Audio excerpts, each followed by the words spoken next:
Assalamualaikum dan salam Malaysia Madrid. Hari ini kita akan membincangkan tentang satu topik yang cukup kontroversi dan membimbangkan, yaitu kebangkitan semula gerakan neo-Nazi di Jerman. Gerakan ini merupakan lanjutan daripada ideologi Nazi yang diasaskan oleh Adolf Hitler dan Parti Nazi pada tahun 1930 hingga 1945. Neo-Nazism merujuk kepada kumpulan-kumpulan yang muncul selepas Perang Dunia Kedua, yang merupakan ideologi fasisme, nasionalisme, supremasi kulit putih, dan antisemitik yang sama seperti yang dianut oleh Nazi Jerman. Gerakan neo-Nazi di Jerman menimbulkan ancaman serius kepada prinsip-prinsip demokratik dan etika kemanusiaan. Walaupun cabaran ini hebat, komitmen tegas yang ditunjukkan oleh pemerintah dan masyarakat dalam memerangi ideologi ini menanamkan keyakinan untuk masa depan yang lebih inklusif dan harmoni. Oleh itu, kita akan menerima 4 orang pakar yang berkaitan dengan politik antarabangsa untuk membincangkan berkaitan apa yang terjadi di Jerman melalui gerakan neo-Nazi yang telah dibuat di Jerman pada ketika ini. Selamat pagi, Dr. Roslan dan Dr. Ari. Terima kasih kerana meluangkan masa untuk sesi temu bal ini. Saya ingin bertanya kepada Dr. Roslan mengenai kebangkitan neo-Nazi di Jerman yang dikatakan berkait rapat dengan peningkatan populasi imigran di negara ini. Apakah pandangan Anda berkaitan kenyataan ini? Silakan. Selamat pagi, terima kasih kerana menjemput saya. Kebangkitan neo-Nazi di Jerman memang salah satu isu yang sangat kompleks dan memerlukan beberapa faktor yang saling berkaitan untuk dipahami. Salah satu faktornya adalah peningkatan populasi imigran yang menyebabkan ketegangan dalam masyarakat. Tetapi isu ini kita perlu lihat dengan lebih meluas dan menyeluruh. Boleh doktor jelaskan bagaimana peningkatan populasi imigran ini boleh menyumbang kepada kebangkitan neo-Nazi di Jerman? Sudah tentu. Pada asasnya peningkatan populasi imigran, terutamanya selepas krisis pelarian 2015, mencetuskan pelbagai reaksi dalam kalangan masyarakat Jerman. Sesetengah golongan merasa terancam dengan perubahan demografi dan budaya, yang seterusnya mendorong mereka untuk menyokong ideologi yang lebih ekstrim seperti neo-Nazi. Kebimbangan terhadap keselamatan, ekonomi, dan identiti budaya sering dimanipulasi oleh pihak-pihak tertentu untuk menanamkan sentimen xenofobia dan anti-imigran. Bagaimana pula dengan pengaruh politik dalam kebangkitan neo-Nazi ini? Silakan Dr. Ari. Oke, pengaruh politik sangat signifikan. Kita lihat parti politik sayap kanan seperti AfD yang semakin mendapat tempat di Parlemen Jerman. Parti ini menggunakan retorik anti-imigran dan Islamofobia yang menarik sokongan daripada golongan yang merasa terpinggir oleh dasar-dasar kerajaan semasa. AfD telah mengkritik keras polisi imigrasi mantan Chancellor Angela Merkel, dan ini mencerminkan aspirasi segmen tertentu dalam masyarakat Jerman. Seterusnya, apakah kesan sosial daripada peningkatan sokongan kepada neo-Nazi ini? Oke. Kesan sosialnya amat membimbangkan. Sentimen anti-imigran dan rasisme ini mengakibatkan peningkatan dalam kejadian keganasan terhadap golongan imigran. Kita lihat organisasi seperti NSU yang terlibat dalam serangan-serangan kejam terhadap imigran.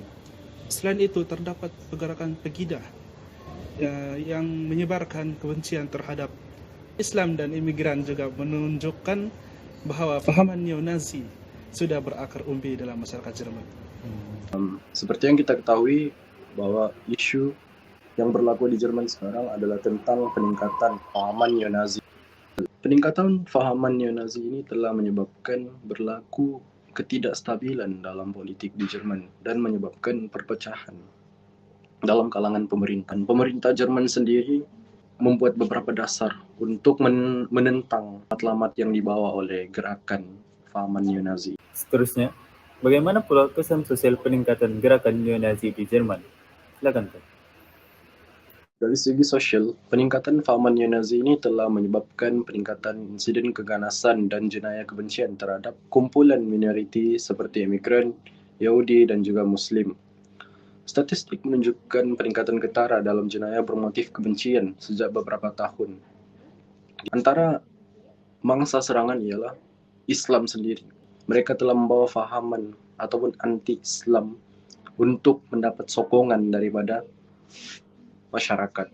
Dan pada tahun 2018, mereka telah membuat ancaman kepada salah satu masjid di Jerman. Dengan adanya teknologi yang ada pada masa kini, mereka menjadikan Instagram tersebut sebagai salah satu platform untuk merekrut ahli-ahli yang baru menanam ideologi fahaman neo-Nazi. Dalam aspek ekonomi, kebangkitan fahaman neo-Nazi ini ia telah menyebabkan pelabur asing juga takut untuk melabur karena image yang dibawa oleh golongan radikal ini untuk menggunakan bangsa Jerman sendiri sebagai pekerja. Jadi mereka hanya menggunakan bangsa Jerman untuk bekerja di sektor-sektor tertentu. Salah satu cadangan yang dibangkitkan ialah mengurangkan jumlah imigran sebagai cara untuk menangani masalah ini. Apakah pandangan Anda mengenai pendekatan ini? Silakan. Mengurangkan jumlah imigran memang boleh dianggap sebagai salah satu cara untuk mengurangkan sokongan kepada gerakan neo-Nazi. Hal ini karena isu imigran seringkali digunakan oleh golongan ini untuk menyembarkan kebencian dan ketakutan. Namun, kita perlu berhati-hati karena pendekatan ini hanya menangani simptom, bukannya puncak. Pada pandangan saya, langkah yang lebih efektif termasuk menggalakkan perpaduan sosial dan pembangunan ekonomi. Kita perlu memupuk masyarakat yang lebih inklusif dan bersepadu melalui program dialog antar budaya, community, dan dasar inklusif. Pendidikan juga boleh memainkan peranan penting dalam mengajar nilai-nilai toleransi dan hormat menghormati. Selain itu, kita perlu menangani jurang ekonomi dan sosial dengan memastikan peluang yang sama bagi semua, memperbaiki keadaan kehidupan, dan menyediakan jaringan keselamatan sosial yang kukuh. Bagaimana pula dengan isu jenayah yang dikaitkan dengan warga asing?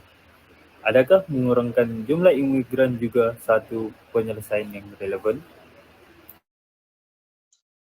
Menurut statistik menunjukkan bahwa jenayah yang dilakukan oleh warga asing adalah satu isu juga. Tetapi kita perlu memahami konteksnya. Sebagai contoh lah, pelarian dan pendatang seringkali mengalami kesusahan ekonomi dan penghasilan sosial yang boleh menyebabkan golongan ini terdedah pada jenayah. Penyelesaian yang lebih berkesan adalah melalui integrasi yang lebih baik antara golongan pendatang ini, pendidikan dan sokongan sosial lah. Bukan semata-mata dengan mengurangkan jumlah mereka. Kita juga perlu menangani puncak mengapa jenayah ini berlaku. Bukan sekadar hanya melihat kepada siapa yang melakukannya.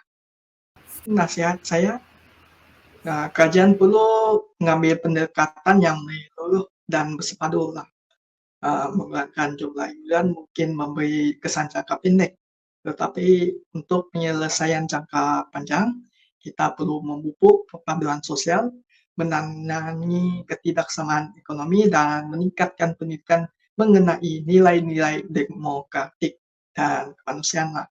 Kita boleh mengangkat sokongan pada ideologi neo-Nazi dan memastikan masyarakat yang lebih harmoni dan selamat.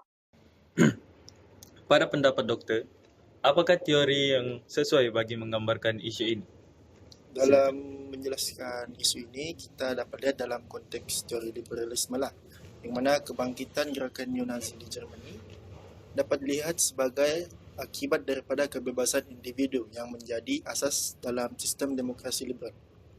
Liberalisme yang menekankan hak individu terhadap kebebasan kehidupan dan harta benda ini bermakna di bawah sistem liberal, individu ini mempunyai kebebasan untuk menyuarakan pendapat mereka. Termasuklah pandangan ekstremis seperti neo-Nazi. Walaupun kerajaan Jerman telah melarang doktrin-doktrin Nazi terhadap prinsip-prinsip kebebasan sivil di negaranya, organisasi seperti Pekida dan AfD ini tetap dikira beroperasi secara sah.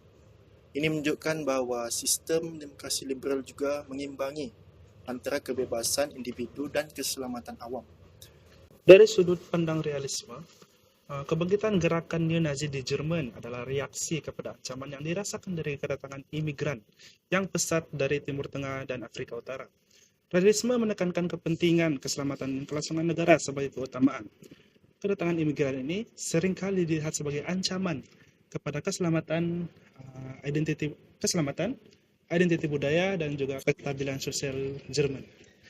Gerakan neo-Nazi menggunakan naratif ini untuk memobilisasi sokongan dengan melindungi rakyat Jerman daripada ancaman luar. Ini mencerminkan pandangan realis bahwa negara dan entiti politik harus mengambil tindakan yang perlu, walaupun mungkin tidak bermoral untuk melindungi kepentingan nasional mereka. Kesimpulannya, gerakan neo-Nazi di Jerman menjejaskan demokrasi dan kemanusiaan. Walaupun cabaran-cabaran ini sangat besar, usaha yang ditunjukkan oleh kerajaan dan masyarakat dalam memerangi ideologi ini menunjukkan komitmen untuk mengekalkan kedamaian. Kerjasama semua pihak antara pihak berkuasa dan komuniti sangat penting untuk menjamin masa depan yang lebih cerah dan bebas daripada ancaman neo-Nazi. Sekian saja daripada kami pada hari ini. Teruskan bersama kami untuk liputan, berita, dan perbincangan yang seterusnya. Terima kasih dan selamat petang.